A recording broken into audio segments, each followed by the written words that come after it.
Good morning. We are on our morning neighborhood walk.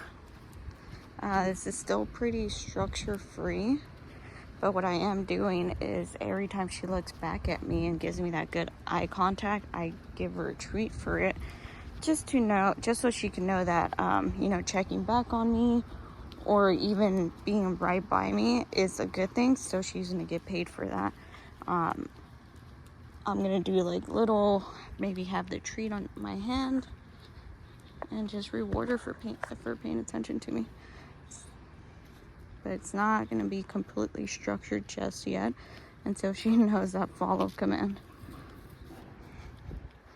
So I'm giving her pretty much all the leash, letting her just take it all in before we start training. Come on.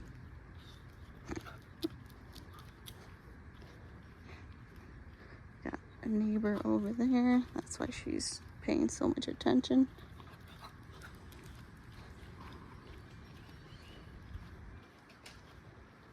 Come on, crazy girl. She's definitely excited. Want a treat? Good girl.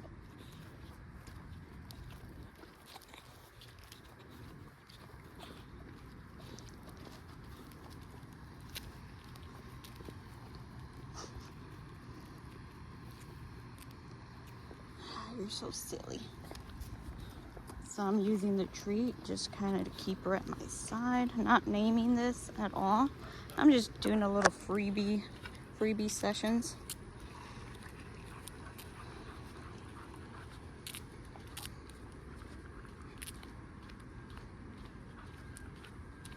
Good girl.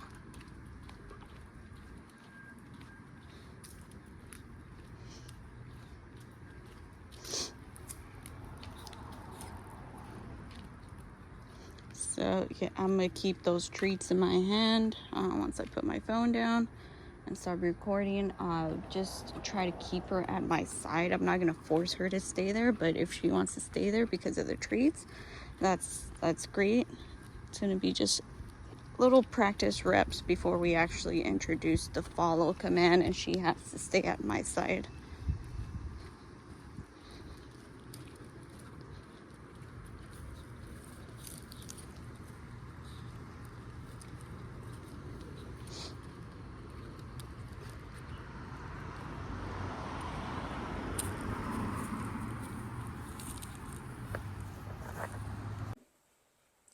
So we are starting today's session with a little refresher of where we left off yesterday. So we're gonna play the kennel game, is what we call it. Same thing like yesterday when I introduced the kennel to her, I left the door open. I kind of just waited for her to stay in there. I gave her that kennel command. If she didn't understand the kennel command, then I gave her some leash pressure. So I have this kennel here that she slept in, and we intro the kennel with yesterday. I also have this kennel there too. So I'm gonna go back and forth using the kennel commands, and I'll probably I will throw in this kennel too. It's completely different from that one, but I just want her to understand that the kennel command applies everywhere. Maybe, or you guys like to travel in the RV, maybe you want to take the kennel with you. You could just give her that kennel command, and the exact same expectations that you have for the kennel at home, you'll have for the kennel in the RV. So it's just that context change. Doesn't matter where we're at, the kennel command is going to apply. Maybe you guys travel, go on vacation, maybe rent a house, Airbnb or whatever. If you guys have the kennel there, you just give her that kennel command and it's going to be the same thing. So this is why we stress the kennel structure so much, because maybe when she goes to the vet, they're probably going to throw her in a kennel. So we want her just to be calm and neutral to it, no matter where she's at. So now I'm going to do a little kennel game. I'm just going to start off with this one in the beginning, because this is the one that we practiced yesterday with. So she already knows this one. Good girl. No. No. Kennel. Good job. So she didn't bolt out right away, but as soon as I started backing up, good girl. As soon as I started backing up, she tried to leave the kennel. Good job.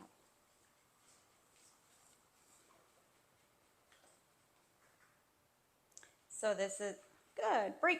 Come on. Come on. Good girl.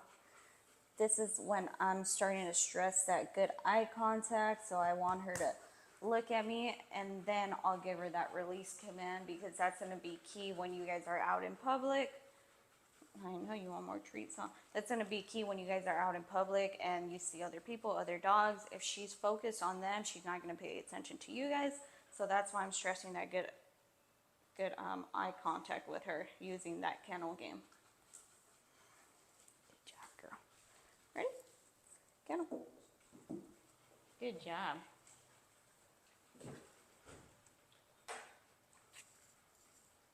Girl, good job. I know you gotta chew your food. And also, along with that good eye contact, I'm starting to introduce that hand command, that stay command. It's gonna be key. Good. And also my body language. I'm kind of giving her a little bit of freedom to make that mistake. Break. Come on. Good job. I'm giving her a little bit of freedom to make that mistake, just because I'll be able to teach her. But I'm kind of keeping my body squared to the kennel. I don't really want her to come out. I'm giving her that hand command. Good girl. Kennel. Good job. No leash pressure there. I even changed it up a bit because I've been just pointing this way, and now I point it that way. Good job. And this, for a puppy, it may seem simple. It seems simple, just stay there. But for a young puppy, this is a lot for her, because she has the kennel is that impulse control. So she may want to just pull, go. I'm not sure you guys can see her, but I have the other training dog there, and she loves dogs. So she's having to hold back all those emotions, all those impulses, and just stay there. Break. Good girl. So this is, you guys could definitely take a kennel to the RV lot. Just have it open, let her hang out there. And she could watch other people pass by, other dogs pass by, but knows that she can't leave that kennel. Ready? Kennel. No? Do it for a treat. Kennel. Good job. So even though it's pretty much the same kennel, just different color, you could see she was a little bit hesitant to go in there. Bryn did sleep in this one last night, so no.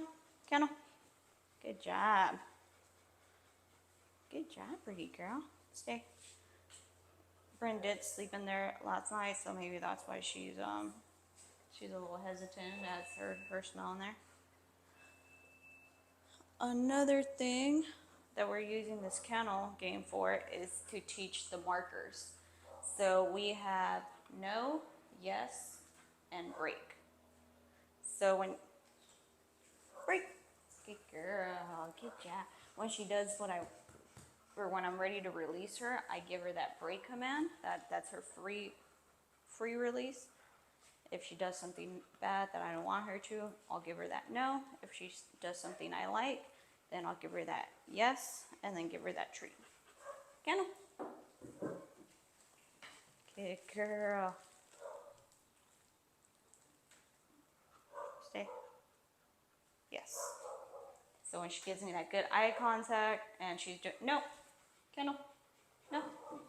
And she's doing that, what I like, I'll give her that yes, and then give her the treat. So she starts associating the words. So the words are going to have meaning now.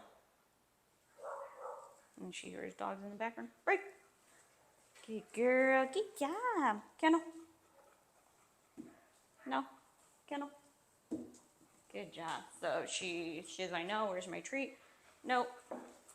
Kennel. She sees my neighbor's dog over there, so that's why she's distracted. Good girl.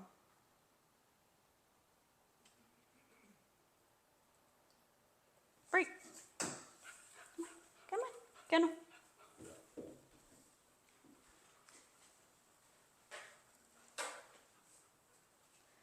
So here I'm giving her that chance to mess up.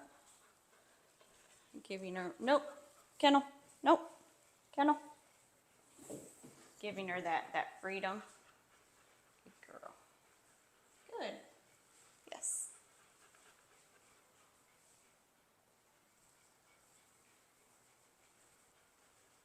I'm giving her that chance to mess up, acting like I'm not watching, but I can see her. Yes.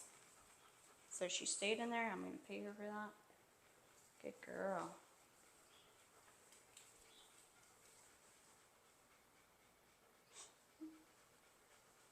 Good girl. Break. What? Break. Good job. Good job, baby girl. Good girl. Good girl. Kennel. Good girl. And then eventually I'm going to get her to lay in her kennel and she's just going to hang out there. But right now we're just getting the kennel command down. But she's doing great.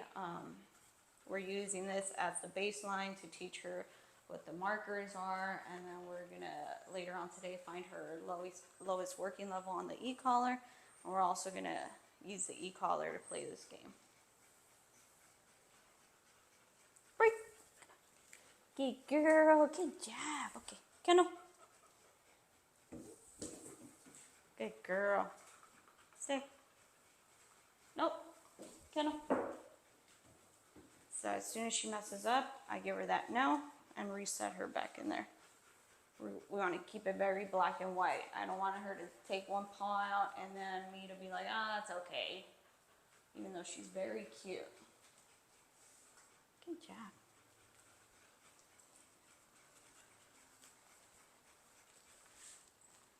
Good girl. Yes.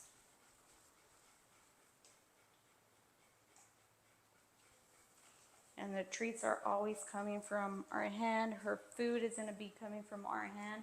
So it's going to teach her that following the hands is important and it's meaningful because she gets a nice tasty treat from the hand.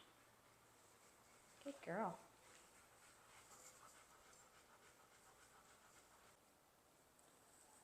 I've had Raylan in the kennel just hanging out for a while. She's just resting now, doing some duration. The door isn't open, but there's no door on the kennel, but I'm just letting her hang out there. She's tied off to the top.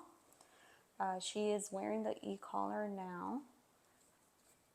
So when she's nice and calm, that's when we like to find the e-collar level. So I'm going to start off from 0 and work my way up until she indicates to me that she feels it. You can see the e-collar there. So if she tilts her head that way or her ear kind of twitches, that shows me that she's feeling it. So that will be her baseline. That will be her lowest working level. And the reason why we want to do the lowest working level is because we don't want it to be too much of a bothersome to the dogs. We don't want to hurt them. So just having that very low level where they could barely feel it, it's what we want. It's kind of like someone tapping you on the shoulder just to get your attention. So that's what she's going to be feeling. And when you guys are here next Monday for the training session, you guys will get to try on the e-collar and get familiar with it so you know it's not hurting her. It's a very, very low level. It does go up to 100, so you can definitely hurt a dog if you use it the wrong way, but we're not going to get anywhere close to that level. So as I was saying, we just want this to kind of be like a little tapping sensation for Raylan, and that's going to be her lowest working level. So I'm actually going to start it now. So I'm going to start slowly working my way up until she indicates that she's feeling it. And she's already snoring, so that's good.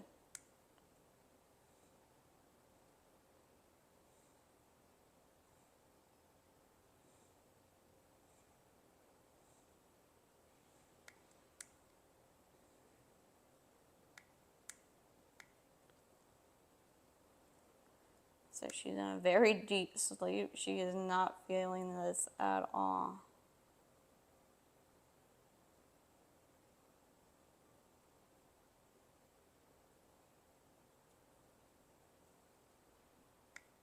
So that's a level 12. You see her eyes opened up. She kind of woke up from her little nap. So that's a level 12. I'm going to try it again just to see if I get that same reaction. Well, now there is an airplane passing by. Good girl. So I'm gonna start it all over because I don't want her to just be distracted by that. First time she reacted was at a level 12, so I'm gonna go up to a level 12 again and see how she does. And if she reacts the same way, no, stay. If she reacts the same way, then the level 12 will be her working level, but I'll probably go down to, nope, kennel, good girl. I'll probably go down to a level 10. Good girl.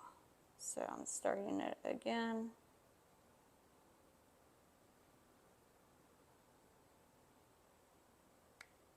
That's a level 10. Her ear twitched back. So she's going to be anywhere from a level 10 to a level 12 today. But it's really good. I mean, you see she didn't yelp or anything. She didn't cry when I started turning on the stem. She just did that little head twitch, very slight. I mean, it woke her up from her nap, but she went right back to sleep. So the level 10 to 12 is what's going to be her lowest working level. It's going to change. You know, if we go out in public and there's a lot of distractions, she'll most likely will go up. But yeah, so now, from now on, every command that we give her is going to be paired with the e-collar. And I'm going to do this little kennel game, and it's going to be the same thing, but now with the e-collar. So now that we have Raylan's lowest working level, I'm going to do the kennel game we were doing earlier, but now with the e-collar. Her lowest working level is a level 12, but I'm going to play it safe and go down to a level 10, just because I don't want it to be too distracting for her as I'm giving her the commands. And I have paired the speaker box over here with the e-collar, and there's a microphone down here, so you'll be able to hear every time you hear the tone. That means she's getting stimulation from the e-collar, so you'll be able to hear when she's getting it, when she's not getting it.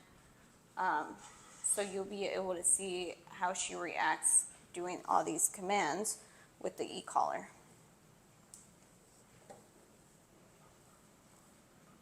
Freak. Come on. Come on, pretty girl. Freak. Good job. So you hear that tone right there? That's not stem. It's just we're going to use that for the recall. So I just want her to get used to every time she hears that tone, it means movement. Good job. All right, ready? Kennel. And that was her getting stem. As soon as she got all 4 paws in there, the stem went away. Good job. But now I can use the e-collar to give her that no. It's kind of like the leash pressure I was doing earlier. When she tried to get out of the kennel, I would use the leash pressure to tell her no. But now I have the e-collar, so it's kind of like an invisible leash. Break. Come on. Good girl. Kennel. Good job. Good girl. Good job. Yes. So as you can see, when I'm pressing that stem, she doesn't get bothered by it. She's not freaking out. It's not hurting her. And she is still at a level 10. Good job. Break. Good job. I know that's here. Kennel. Good girl. Yes.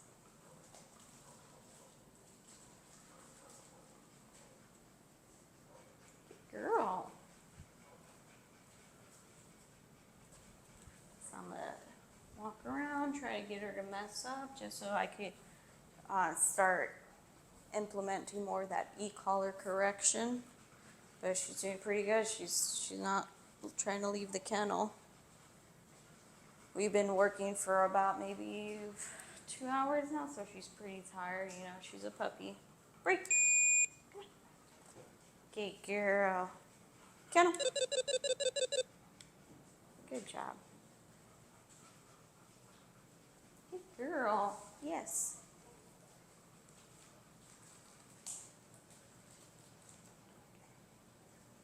Break. Come on. Break. Good girl. Good job. Good job. So now I want to demonstrate a little bit of the on-off switch. Good. Yes. That on-off switch.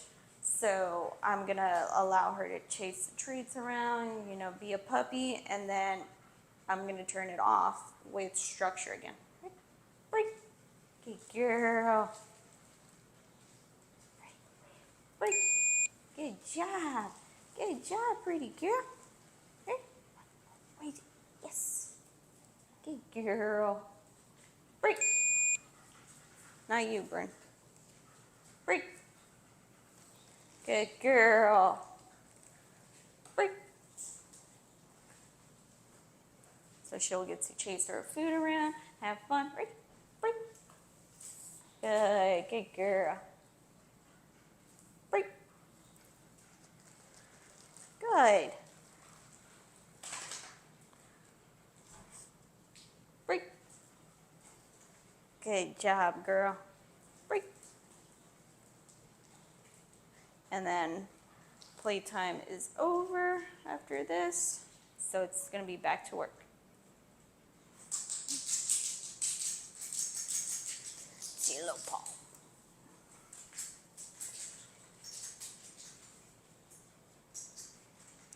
All right, that's enough.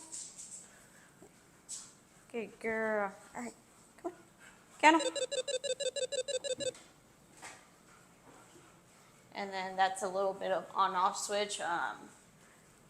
Next time I'll use toys with her, see how I get her all crazy with toys, and then shut it down by getting her back to work. So that's what we like to call the on-off switch, because we got her playing, chasing the treats around, and then once playtime is over, put her back to work. So this is her job right now, just to stay in that kennel and control her impulses. So this is, you'll be able to do this when she's home, guys. Just get her to play with her toys whenever you guys are on a break, or, you know, done with work for a little bit. Just get her all crazy, get her to play.